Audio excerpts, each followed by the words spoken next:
This channel does not promote any violent, harmful, or illegal activities. All content provided by this channel is meant for an educational purpose only. অন্যদিকে বক্সা জয়ন্তীতে একাধিক homestay রয়েছে, hotel রয়েছে, পর্যটকরা সেখানে বেড়াতে গেলে থাকেন আর তাদের আনাগোনার উপরেই এখানে নির্ভর করে একটা অনেক আর্থসামাজিক পরিস্থিতি, ইকোনমি যাকে বলে। আর এই বক্সা জয়ন্তীর এই বাসিন্দারা এখন চোখে অন্ধকার দেখছেন, ব্যবসায়ীরাও। তার কারণ বন দপ্তরের নির্দেশিকা, সেখানে বলা হচ্ছে যে বক্সা ব্যাঘ্র প্রকল্পের মধ্যে সব বাণিজ্যিক প্রতিষ্ঠান, রেস্তোরাঁ, হোটেল, হোমস্টে বন্ধ করতে হবে। ডিসেম্বরে ছুটি মানেই উড়ু উড়ু মন। ডেস্টিনেশন ডুয়ার্সে কারো পছন্দ পাহাড়, কেউ আবার ছোটেন জঙ্গলে। উত্তরবঙ্গের জঙ্গল মানে গরুমারা, জলদাপাড়া হয়ে বক্সা জয়ন্তী। ডুয়ার্সের এই এলাকার অর্থনীতি দাঁড়িয়ে রয়েছে পর্যটন শিল্পের ওপর। সেখানেই কোপের আশঙ্কায় জয়ন্তীবাসী, কারণ গ্রিন ট্রাইব্যুনালের একটি নির্দেশ। পর্যটনের ভরা মরশুমে বৃহস্পতিবার সাত সকালে বন দফতরের নির্দেশিকায় বক্সা জয়ন্তীর বাসিন্দার কপালে কড়া শীতে ঘাম জমিয়েছে। কারণ নির্দেশিকায় বলা হয়েছে, বক্সা ব্যাঘ্র প্রকল্পের মধ্যে সব বাণিজ্যিক প্রতিষ্ঠান অনুমোদনহীন। এর মধ্যে রয়েছে হোটেল, রেস্তোরাঁ, হোমস্টে ও রিসর্ট। 30শে মে জাতীয় পরিবেশ আদালতের নির্দেশ অনুযায়ী এই নোটিশ। জয়ন্তীতে বন দফতরের এই নোটিশ হোমস্টের মালিকদের মাথায় বাজ ফেলেছে। তাদের দাবি, ব্যবসা বন্ধ হয়ে গেলে না খেয়ে মরতে হবে।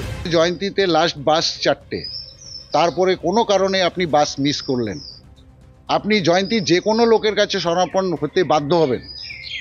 সেই জায়গায় যদি আপনাকে আমি সহযোগিতা করি তাহলে এটা অপরাধ।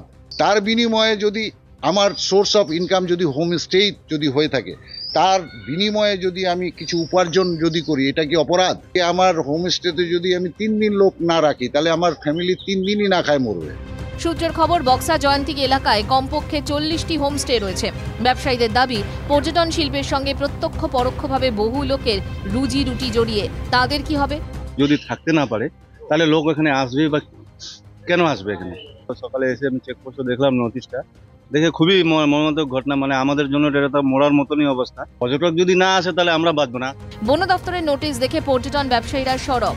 অবৈধ নির্মাণের ফলে পরিবেশ নষ্ট হওয়ার অভিযোগে মামলা করেছিলেন পরিবেশবিদ সুভাষ দত্ত। তিনি বলছেন, টাইগার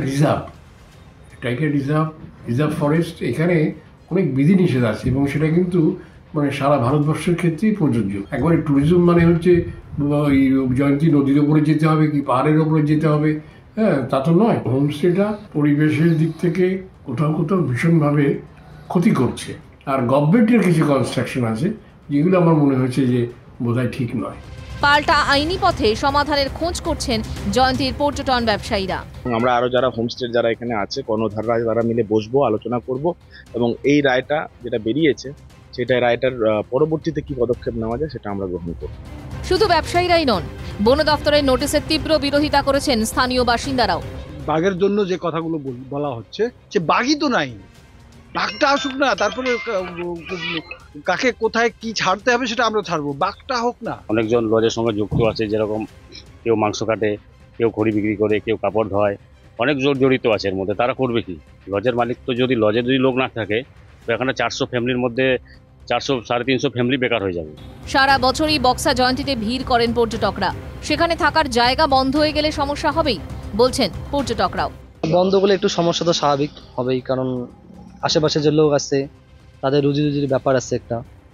জয়ন্তী, বক্সা, লেপচাকা এইসব বন্ধ হয়ে গেলে মানে ধরেন যারা এখানকার বাসিন্দা তাদের একটু অসুবিধা হবে। বাইরে থেকেও অনেকে ডুয়ার্সকে দেখতে আসে।